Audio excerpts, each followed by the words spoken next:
The sector that considered one of the hardest hits during this COVID-19 is tourism sector. This sector experienced a fast decline in demand. So the elasticity response, according to the other crises, will probably have a longer durable effect and greater probably to recover as soon as main restriction will remain lifted. So, according to the World Tourism Organization (UNWTO), the international tourist arrive will be slow by 20% to 30% in 2020 when compared to 2019. So some country will predict to face more substantial blow than other due to the high reliance on the sector. So in Asia, we will see the highest overall in travel and tourism revenue in 2020, with China accounting for the share of lost revenue. There's three issues that I found in tourism sector. The first one is the impact on hotel business. During January until March 2020, there is 170,084 room booking has been cancelled, and Kuala Lumpur is the one of the place that has a huge impact on this hotel business and has a lot of amount of income depend on Sabah and Sarawak, because Sarawak has a least effect in COVID-19. The second issue is the impact on the tourism industry. This COVID gives 50% trade in marketing campaign like Visit Malaysia in 2020, because it makes the traveler doubt to come to Malaysia because of this COVID. So to true compress the virus, the Prime Minister actually has introduced several of phases of MCO, and during MCO it will make contract Malaysia's tourism enterprise and consequently superb insurance policy to help the enterprise game imperative. The impact on airlines. So the airlines enterprise has highlighted that the contemporary bans and lack of demand around the world has put a loss-making provider at threat of bankruptcy. So the Chinese authorities additionally imposed stricter regulation on overseas airlines. So it has resulted in an excessive threat of financial in these airlines, and the area to ask the authority of Malaysia to step in to grant aid to the airline industry.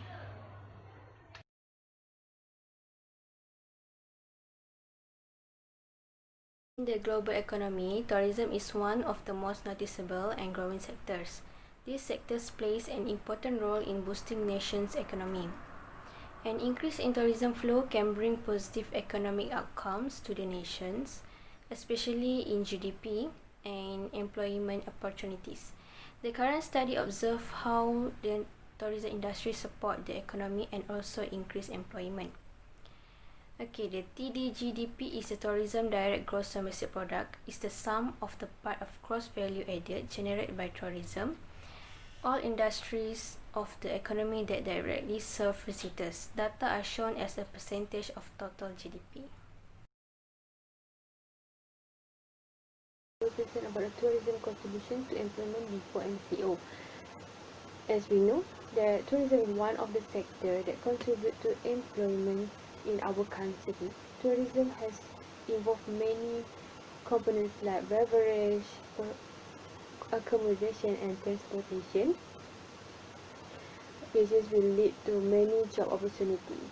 So today I will present the percentage of tourism contribution to employment from 2016 to 2019.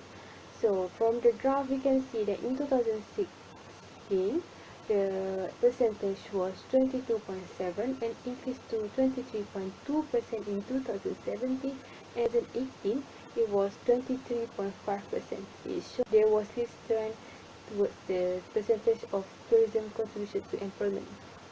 The increase of the percentage is due to the many programs that we have by the tourism of Malaysia. For example, is Royal Langkawi International Regatta that we held in Langkawi. This is one of example that program that the tourism has to attract the tourists come to our country. So according to the Department of Statistics Malaysia in 2016, employment in retail trade industry was 34.5% and 31.2% for food and beverage serving service. For these two industries, it was accounted for 65.7% of the total tourism job in 2016. In 2017 and 2018, the increases trend was keep going, which is in 2018, the number of employees was rise to 3.5 million from 3.4 million in 2017. The food industry was the most highest contribution towards the employment, which is in 2017, the food and beverage was contribute to 32.2% and increased to 34.1% in 2018. The food industry was so popular in Malaysia. As we know, we have different type of races, and every races have their specialties of food, and Malaysia also known as a food heaven because we can get many type of food in Malaysia. We also have Sabah and Sarawak because they have many. They also have specialties in their food. This is one of our specialties that can attract the tourists to come to our country.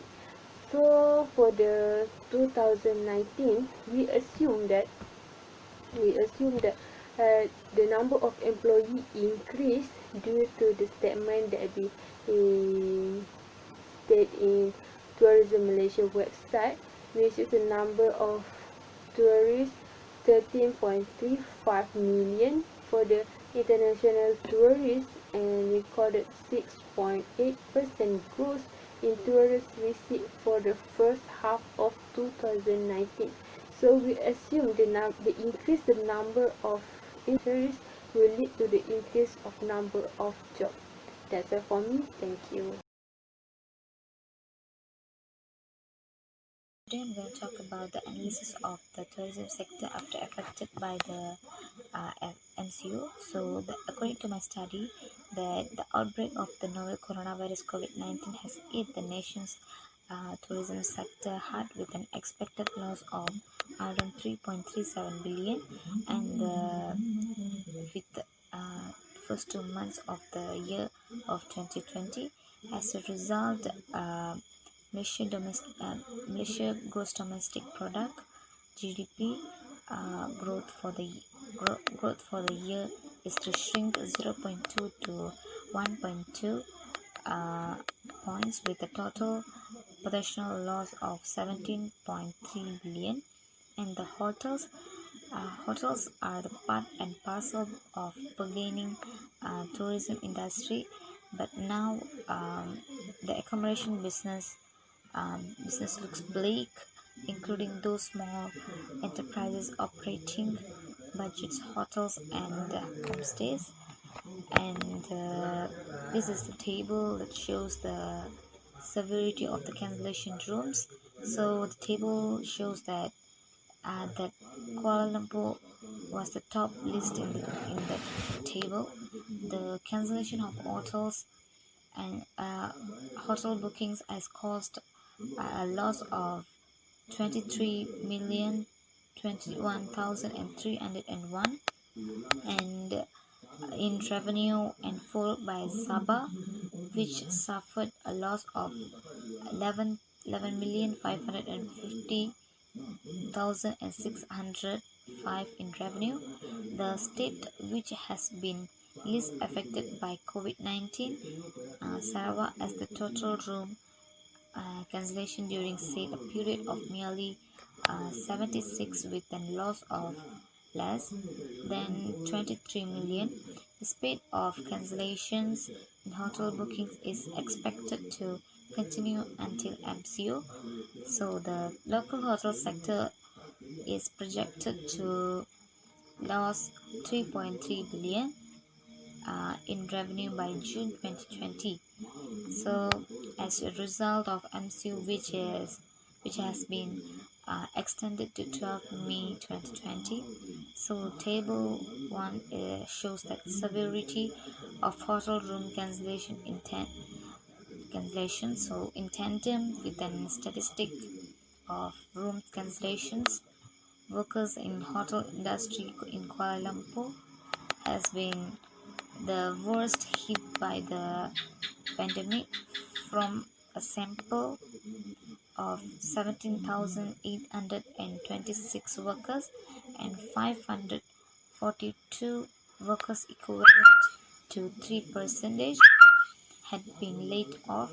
Meanwhile, 3,641 workers has been asked to take unpaid leave, and 2,880, which is 60%, workers had been faced pay cuts.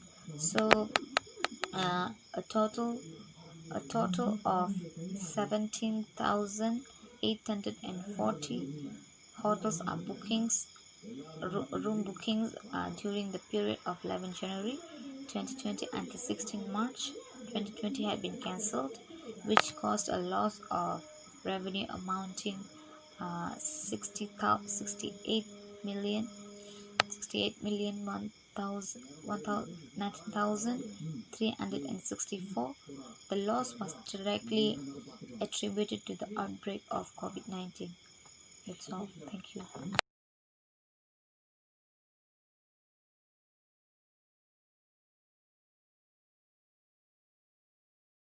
After the MCO, the first point is about the income hotel industry. Why I say this happened, because after MCO, to grow it back is slow, because this outbreak makes many hotel at to shutting down or downsizing. That will harm the economy, as many hotels industry will suffer from the loss of the business. Many hotels are already issued the memo to their employees that their salaries will be reduced to take 3 or 6 months of the unpaid leave. And the second point is about the effect on the aviation. Yeah, the number of the flights globally now was down into the 18% compared to the year 2019, because the flights had to do travel restriction that imposed by the government to fight the outbreak COVID-19 that can spread to the others. Because of these outbreaks, many airlines had to cut the capacity and also had to take the emergency measures to reduce the costs and to minimize the loss. Malaysia Airlines also had essentially have to charge more per flight, since they can't to complete fill their airplanes. This was partly because they had to leave plenty of seats empty, because they need to do the social distancing requirements, and partly because there's a less demand. This led to their flights only carrying less than half of the normal amount of the passengers on the average. After the issues had been brought to the light, the Transport Ministry had entered into works with airlines to resolve it, and they have to decided to forego the social distancing measures on airplanes and allow the flights to operate at the full capacity. This means they can use it as usually like before MCO. While the move is hoped to make the price tickets more competitive. Airlines have to agree to some conditions before doing that, like enforcing the temperature checks on the passengers and making them to wear the face mask throughout the journey. And the last point is about they have to limit the tourists. The prevention and control of infectious disease measured within the infected local areas. Regulation 2020 has included that the hotels and accommodations into the list of the essential services. The new regulations is applicable starting from the 18 March 2020. The hoteliers are to limit its services to only one guest who has only a guest who already checked in into the hotel, while food and beverage services are to be limited on the service room only. Thank you.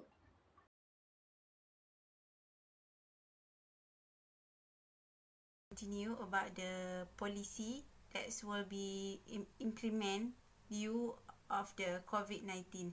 Okay, for the first policy, which is realized for the tourist and specific in the industry.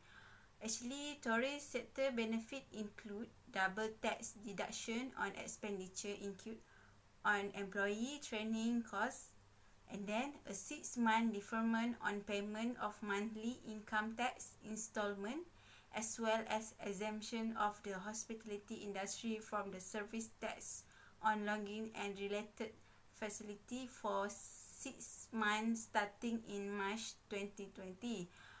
And then travel agency, hotel, airlines, and as well as businesses in the tourist industry will be given a deferment in their monthly tax installment for 6 months.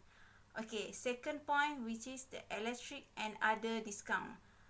A discount scheme on the monthly electric has been implemented for 6 months, and then starting for 1 April. Okay, the rate of discount is 50% for the hotel, travel agency, domestic airline, shopping mall, convention center, and the theme parks. Okay, while for the industry, commercial, and specific agriculture, that will be indexed for 2% and range for the household, which is for the electric, 2 until 50%. Okay, for the point which is the rental waiver or reductions. Okay, Malaysia Airport Holding Berhad will also have a discount on the lease payable for the airport premise, as well as charge for the landing and parking.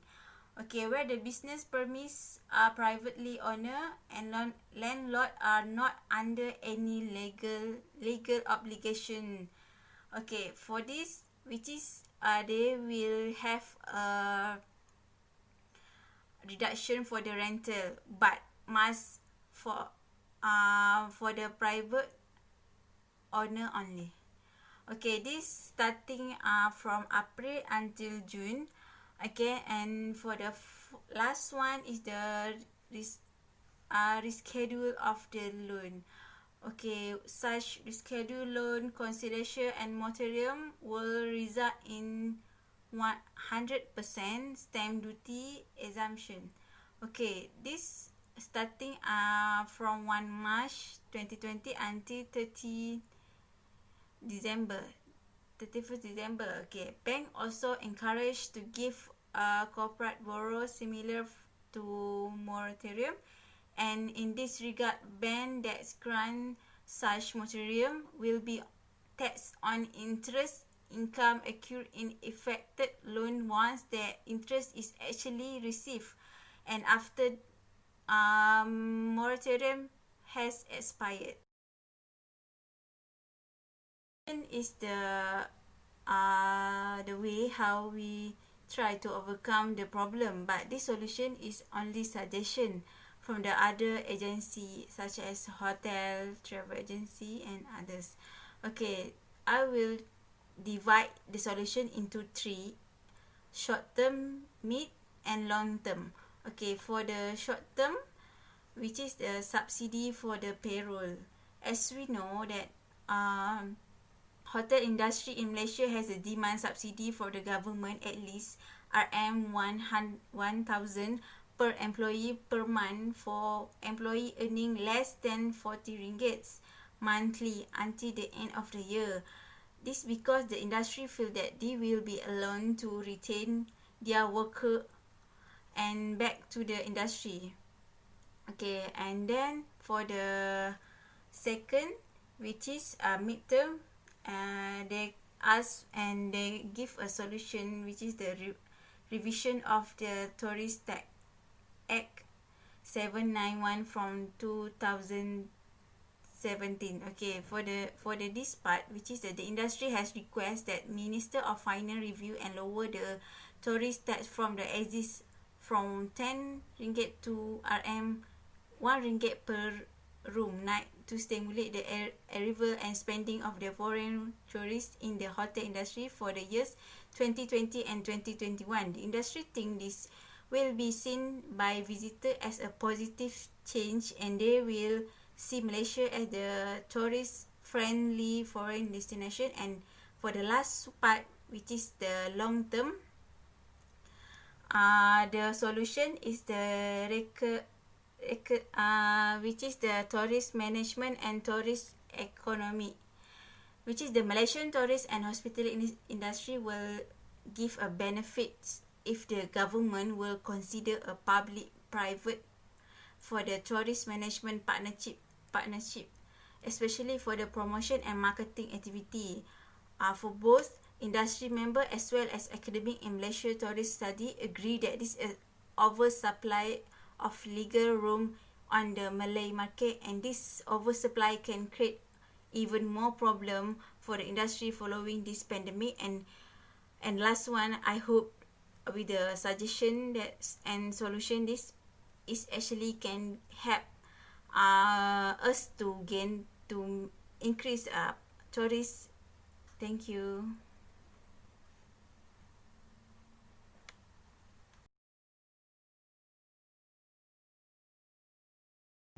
In a conclusion, we can say that tourism is one of the most noticeable and growing sectors, and also the one who had hardest hit through the COVID-19 outbreak.